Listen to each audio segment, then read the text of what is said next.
জাহান্নামীর একটা করে ঢুকবে, উপর এক বালতি করে গরম পানি, ওই গরম পানিতে পুরো গা পুরো দেহ ঝলসে যাবে।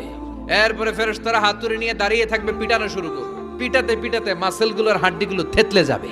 জাহান্নামের আগুনে জ্বলতে জ্বলতে যখন চামড়াগুলো গোশতগুলো ঝলসে যাবে, রব্বুল আলামিন নতুন করে চামড়ার গোশত গায়ের মধ্যে ফিট করে দিবে। ওই চামড়া গোশত আবার ঝলসাবে, আবার ফিট। আযাবটা মজা যেন ভালো করে টের পায়।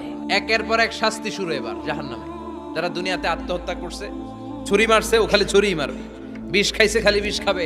যে মেয়েগুলো ওড়নায় গলা পেঁচিয়ে এই আত্মহত্যা, তারা জাহান্নামের রশিতে আর ওড়নায় খালি আত্মহত্যা করতেই থাকবে। যারা স্মার্টফোনের ভিতরে ইন্ডিয়ান নায়িকাদের কোমর দোলানো ডান্স দেখেছে, অশ্লীল ভিডিও দেখেছে, জাহান্নামের গরম শিক চোখের ভেতরে ঢুকিয়ে দেওয়া হবে। যারা মিথ্যা বলতো, ওদেরকে এক লাইন জাহান্নামের ছুরি দিয়ে কুচি কুচি করে জিহ্বাটা কাটা হবে। অন্যের জমি মেরে খেয়েছে এরকম ডাকাইত আসরা নাই, 7 জমিন ওর কাঁধে তুলে দেওয়া হবে। এবার কারে কর, গিবত করে চগল খড়ি আছে না নাই?